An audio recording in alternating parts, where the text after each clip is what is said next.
Rádio Rio de Janeiro passa a apresentar o programa Estudo das Obras de André Luiz. Vamos refletir sobre o livro Os Mensageiros. Produção e apresentação, Marco Antônio e Tereza Cristina. Olá, caros ouvintes da Rádio Rio de Janeiro. Estamos começando mais um programa do Estudo das Obras de André Luiz. Estamos estudando o livro Os Mensageiros, que foi psicografado por Francisco Cândido Xavier pelo espírito de André Luiz. Amigos ouvintes da emissora da Fraternidade Rádio Rio de Janeiro, novamente aqui estamos com a permissão de Jesus para darmos continuidade ao estudo da obra Os Mensageiros. No programa passado, nós continuamos no capítulo 4, o caso Vicente, e estávamos comentando sobre o encontro, né? Nós chamamos até de reencontro de Vicente com André Luiz, apresentado que foi pelo Aniceto, e ao André Luiz, o Vicente também foi médico na Terra. E aí, no reencontro deles, comentamos sobre isso, sobre esses encontros de simpatia, quando André Luiz fala que pareciam dois irmãos unidos. Não é o acaso, né? Tanto no plano espiritual, como aqui no nosso plano de encarnados também. E tem aqueles que a gente chama até de desencontros, mas que são reencontros também, porque às vezes com pessoas que não temos afinidade. E aí, depois de um diálogo e tal, conversando, eles começaram a falar, porque o Vicente indaga do André Luiz como é que estava a posição dele com relação aos parentes que ficaram, né? Que é o ponto crucial, delicado nosso, quando a gente desencarnar, a grande maioria de nós, né? Os parentes terrestres. E o André Luiz relata sobre uma forma de vítima, né? Ele até fala aqui que imprimiu ênfase, possível, a maior ênfase possível ao relatório dele, né? Sensibilizou-se profundamente, a gente acha até que ele chorou um pouquinho. A gente fala o dramalhão mexicano. O dramalhão mexicano, né? E se bem que anteriormente ele fala que ele chama a Zélia já de minha viúva, né? Mas ele ainda coloca o pronome possessivo minha. E aí ele, né, botando os pormenores, ele fala assim, detinha-me de propósito, né, nos pormenores dos fatos, relacionando o sofrendo, como eu sofri, como eu fui, olha, o que fizeram comigo, não quiseram, porque lembrando que quando ele retorna em casa, uma filha dele relembra dele e a mãe dá uma bronca na filha. Não quero que você fale no seu pai aqui em casa, se aborrece o Ernesto. E isso já, né, impactou ele quando ele chega em casa. Então ele faz isso aí, um dramalhão, como a Tereza colocou, um dramalhão mexicano, e pareciam de sabores insuperáveis. Colocamos sobre isso a questão do vitimismo, que isso aí é uma questão de orgulho nosso ainda, né? Porque se nós somos vítimas de nós mesmos, né? A gente aprende isso com a doutrina, e falamos que nós vamos passar por isso também. E quando a gente passar por isso, quando a gente desencarnar daqui a pouco, a gente vai relembrar dos parentes, que é onde fica o maior ciclo de provações, vamos dizer assim, de trabalho individual nosso, na família, né? E aí nós vigiemos, quando a gente começar a se lamentar, a gente lembrar aqui do que a gente leu do André Luiz, não é? Então, continuando agora, nós estamos no... Vamos começar a leitura a partir do parágrafo 9. 9. Vicente ouviu silencioso, sorrindo a intervalos. Quando terminei a comovida exposição, ele pôs-me a destra no ombro e murmurou: não se julgue desventurado e incompreendido. Saiba, meu André, que você foi muitíssimo feliz. Ele não gostou, né? Com certeza ele falou assim, ele tá louco. Porque nós comentamos também no programa, finalizando o programa passado, nós comentávamos também sobre situações que a gente presencia de pessoas que fazem questão, chegam perto de você já dramatizando alguma coisa. Sempre, todo dia, toda hora. É uma situação. Muito difícil. E aí eu estava lembrando aqui, é muito difícil, que a gente tem que vigiar para não fazer a mesma coisa. É claro, olha, ninguém está dizendo aqui que a gente não reclama. A gente reclama sim, eu reclamo muito. Mas que a gente vigie sobre isso. A reclamação se torna um hábito doentio. É um vício. O hábito doentio se chama vício. E aí ia ser muito ruim para a alma, para o espírito, porque a gente vai desencarnar assim. A morte não muda a gente vai do jeito que a gente está. E eu estava lembrando, até quando estava preparando para a gente conversar aqui na rádio sobre isso, de uma instituição que a gente visitava. Algum tempo que a gente não vai lá. A instituição Vicente Moretti, que fica aqui no bairro de Bangu, aqui no Rio de Janeiro. Rua Maravilha. O nome da rua é Rua Maravilha. E é uma instituição que cuida de pessoas que estão totalmente, vamos dizer assim, impedidas de exercer, a maioria delas impedidas de exercer alguma atividade na sociedade, porque são pessoas tetraplégicas, paraplégicas, cegas, incluindo cegueira, mudez e transtorno mental, hidrocefalia, etc. Tem ela na internet, eu acho, São Vicente Moretti. E quando íamos lá, a gente saía às vezes, eu pelo menos saía com vergonha de reclamar, pelo menos naquele momento, de reclamar alguma coisa da vida.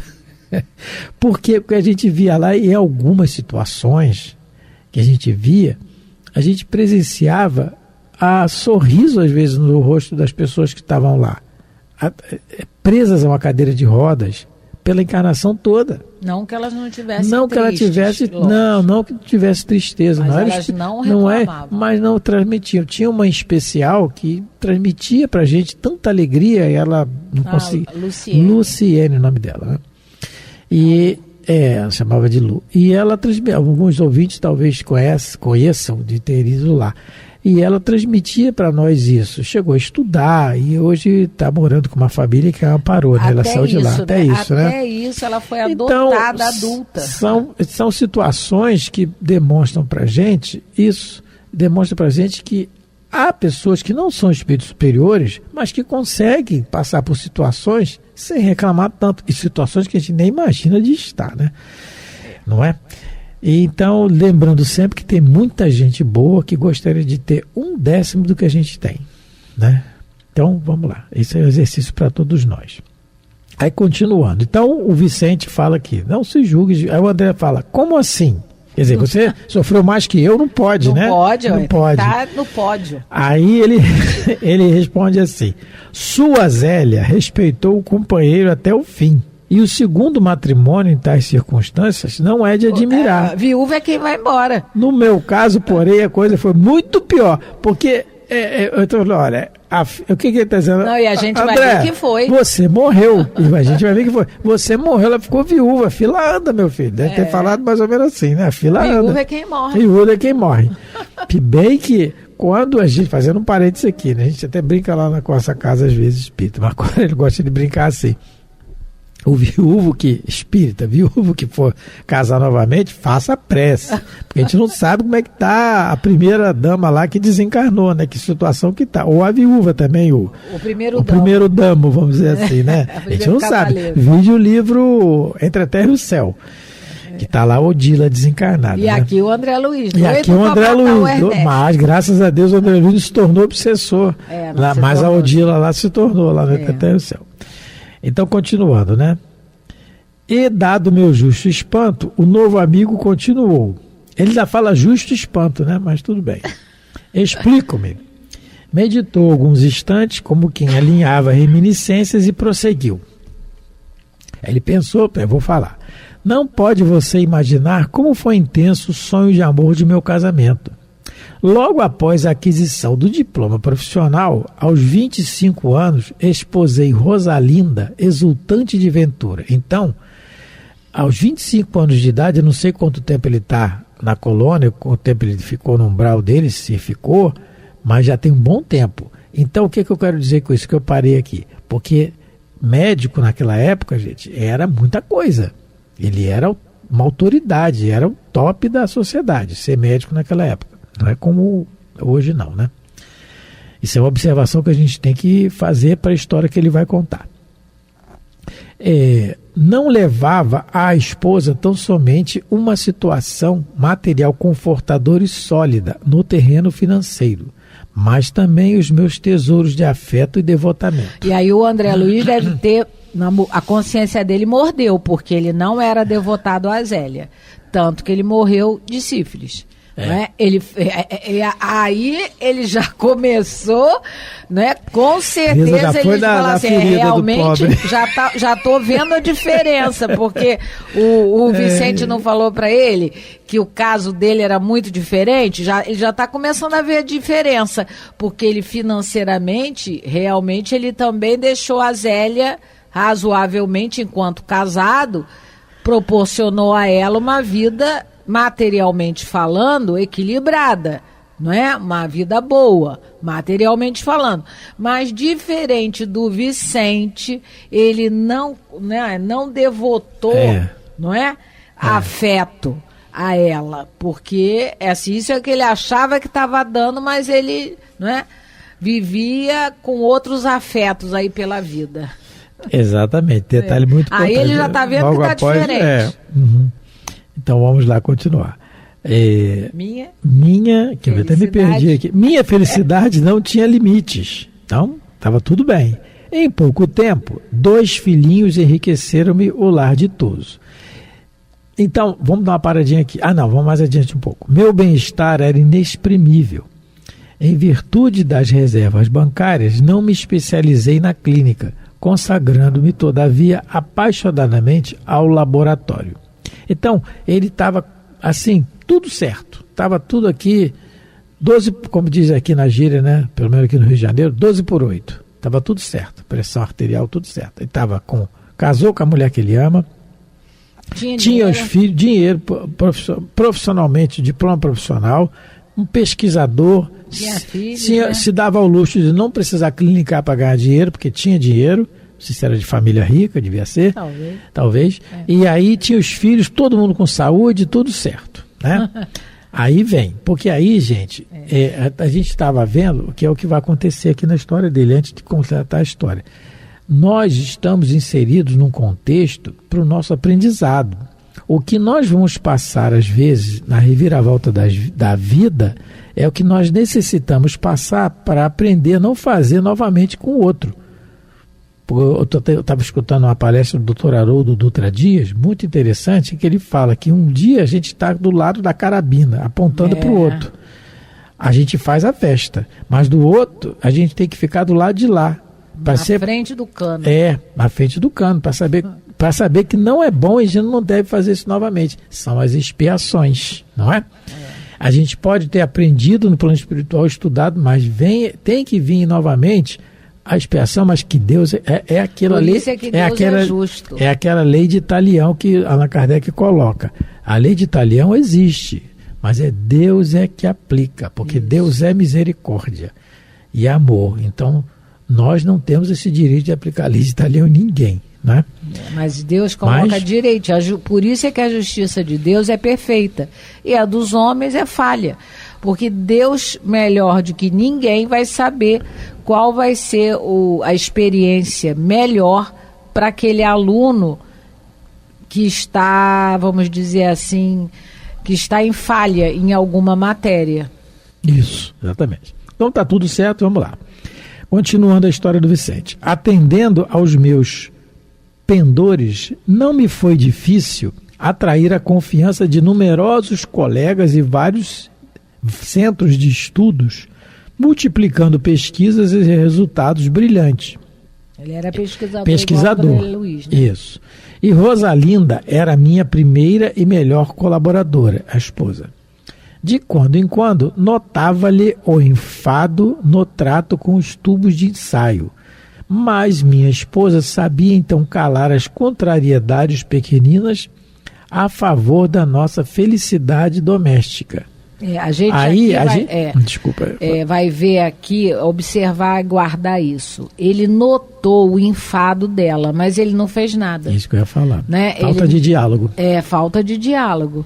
Porque ela já estava dando sinais, né, mais do que sinais de que ela não estava satisfeita ali o tempo todo do lado dele, porque na realidade era o trabalho dele. Ele era o pesquisador. O que ela podia fazer é: me dá isso aqui, me dá aquele aparelho ali, anota aí. E ela já estava, né? A gente não está aqui justificando o comportamento dela. Mas a gente está tentando. A gente vai ver ainda. A gente está tentando explicar o comportamento dela. Não é porque ele notou e, pelo jeito, não conversou com ela, né? Não viu o que realmente... Talvez na conversa tivesse amenizado alguma coisa. Mas teria feito alguma coisa, né? Porque o que falta é o diálogo. Isso é muito ruim. Parecia compreender-me integralmente. Parecia. Era, aos meus olhos, a mãe dedicada e companheira sem defeitos. Aí que é o problema, porque todo mundo tem. E a gente coloca, às vezes, a pessoa num pedestal que ela não é. Isso a Joana Diante também fala na sua série psicológica. A gente não pode colocar a pessoa no pedestal. Perfeito na terra que teve só Jesus. Os Espíritos dizem que todos nós projetamos sombra. Só Jesus é que não. Ele é o modelo e guia. Às vezes, na nossa atitude, nós já somos a sombra, não precisa nem projetar. Né? No livro O Evangelho segundo o Espiritismo, lá tem uma mensagem, um espírito amigo que fala sobre a paciência. Isso. E esse espírito diz que a vida ela é feita de 1000 nadas, mas são tantas alfinetadas que às vezes acabam por machucar. Então, essa Rosalinda, ela estava já, né, recebendo as alfinetadas, vamos supor, né, e ali tolerando. Se talvez acontecesse o diálogo entre eles, um maior diálogo entre eles, isso poderia ter, talvez, né, amenizado a situação, não sei. Mas o título, eu não sei em que capítulo. Capítulo 9, Bem-aventurados os que são brandos e pacíficos. A paciência, um espírito amigo, que dizem... Porque a gente tem as fofocas espíritas, né? A gente diz que é a Joana, não sei. Como a gente gosta de fofoca, a gente gosta da fofoca do bem, vamos dizer assim. Só troca o alvo. Tudo bem. E se não for, o espírito que escreveu também não fica chateado, e nem ela, não tem problema nenhum. Mas ela diz, a Teresa coloca a paciência. E é muito interessante esse título, porque ele começa assim: a dor é uma bênção que Deus envia a seus eleitos, porque é questão da expiação. Então você está na condição de resgatar o seu erro. Isso é uma eleição que Deus faz. Ele te elegeu para a sua melhora, para resolver o seu problema, né? Mais rápido possível. Aí, continuando. Contávamos. Qual parágrafo, Teresa? 18. Contávamos 10 anos de ventura conjugal. Isso é o que ele achava. Quando meu irmão... Aí, quer dizer, 10 anos de ventura, mas eles já estavam casados há 10 anos, e pelo que ele fala aqui, ele colocava ela no pedestal, que ela não estava. E ela também não estava nessa aventura toda. Isso, nessa aventura, porque faltou diálogo durante 10 anos. Isso é muito ruim. Quando meu irmão Eleutério, advogado, solteiro, algo mais velho que eu, deliberou localizar-se junto de nós. Rosalinda foi inexcedível em atenções, considerando que se tratava de pessoa de minha família. Eleutério entrou em casa como irmão. Embora residisse em hotel, compartilhava dos nossos serões caseiros, sempre bem posto e interessado em agradar. E aí a gente vê que na pergunta do Livro dos Espíritos, de número 890... isso eu vou ler mais adiante, porque aqui já está apresentando o Eleutério. Então, novamente, a questão do acaso que não existe. O Eleutério chegou na vida deles. Era irmão, né? Já era irmão. E chegou na vida deles ali, vai morar ali perto. Foi por acaso? Não foi. Tudo na nossa vida, tudo na nossa encarnação, ele é programado. Tudo há uma programação.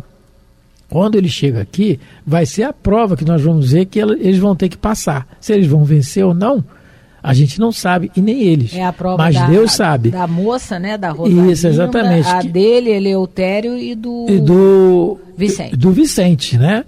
Porque ninguém encarna para falir, ninguém encarna para errar. Encarna para passar pelo problema e sobressair, não é? E para tentar sempre. Ninguém encarna para errar. Judas, botando no exemplo extremo, Judas não encarnou para trair Jesus. Pedro não encarnou para negar Jesus. Mas Jesus sabia que eles iam passar por essa prova. Tanto que quando, no caso de Judas, Jesus está preso, está no Monte das Oliveiras sendo preso, e Judas vem, diz para os guardas onde ele está, Jesus pergunta a ele: "Que vens, amigo?" Olha, ali os Espíritos explicam, o Emmanuel explica, eu acho que é no livro Pão Nosso, que Jesus está dando uma última oportunidade dele pensar no que ele está fazendo, dele voltar atrás, porque sabia que ia dar no suicídio. O grande erro dele foi o suicídio. Porque nós é que não sabemos se vamos passar na prova ou não. A gente não sabe, a gente tem que... Às vezes a gente erra e os Espíritos sabem que a gente vai errar para o nosso aprendizado, né? Que é o que vai acontecer aqui.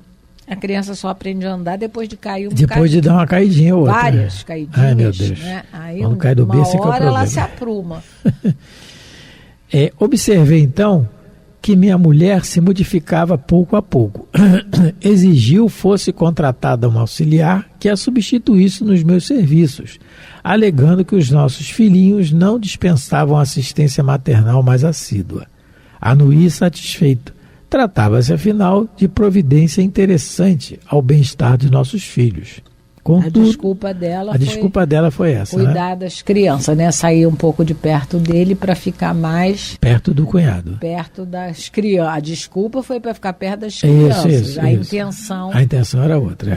Contudo, a transformação de Rosalinda assumiu caráter impressionante. Passou a não comparecer ao laboratório, onde tantas vezes nos abraçávamos alegremente ao vermos coroadas de êxito nossas pesquisas mais sérias. Preferia o cinema ou a estação de repouso em companhia de Eleutério. Isso... Só me presta o Livro dos Espíritos, um instantinho. Tem uma pergunta no Livro dos Espíritos, que é a pergunta 895. Que já está aí na frente. Essa aí. Aqui. Por que ela agiu assim? Porque é o interesse pessoal. A pergunta é essa. Posto de lado os defeitos e os vícios acerca dos quais ninguém se pode equivocar, qual o sinal mais característico da nossa imperfeição? O interesse pessoal. Frequentemente, as qualidades morais são como um objeto de cobre, porque para ele, ela era perfeita. Mas ela não era perfeita. Mas isso o mais importante pessoal. É ela se achar perfeita. Ela podia estar se achando uma pessoa assim, não, eu sou a vítima aqui. Mas ela não, acho que não. Aqui ele sim, colocou ela no pedestal, nesse pedestal. E aí, mas quando chega o interesse pessoal na nossa vida, aí se a gente não aprendeu ainda a entender que para ser feliz a gente não pode deixar o outro infeliz, enquanto a gente não entender isso, infelizmente, todos nós vamos agir de maneira ao nosso interesse vir em primeiro lugar em todas as situações. Então, como os espíritos dizem, né, o sinal mais característico da nossa inferioridade aqui na Terra é esse. É a gente agir sempre pensando só na gente. A gente não pensa que vai fazer o outro infeliz. Aí a gente acaba agindo muitas das vezes como a Rosalinda. Mas a resposta é interessante. Vê um pedaço da resposta. Então, pode um homem possuir qualidades reais que levem o mundo a considerar o homem de bem, porque até então ela era uma esposa dedicada, ele não falou isso? Ela era esposa dedicada, cuidadosa, ficava com ele no laboratório, atenciosa, então ele achava, né? Mas essas qualidades, conquanto assinalem um progresso, nem sempre suportam certas provas. E para isso chegam as provas na nossa vida, para mostrar quem a gente é. Por isso que perguntaram para Pedro, conhece Jesus? Não conheço. 3 vezes. Não conheço não. Não é? Então a gente lembrou dessa pergunta quando leu esse parágrafo, mostrando que para todos nós, não só para Rosalinda, vai chegar o momento de uma prova em que a gente vai ter que ver realmente se a gente só está interessado no nosso bem ou a gente está preocupado com o bem do outro também. Exato. E quando a gente preocupa só com o bem do outro, é muito raro, como os espíritos responderam a Kardec, né? Mas estamos caminhando, o importante é não desistir. Estamos terminando mais um programa, agradecendo a todos pela atenção, pelo carinho. Fique com Deus. Lembrando que hoje nós estudamos o capítulo 4 do livro Os Mensageiros. Muita paz a todos. Você ouviu pela Rádio Rio de Janeiro o programa Estudo das Obras de André Luiz, com o livro Os Mensageiros. Produção e apresentação Marco Antônio e Tereza Cristina.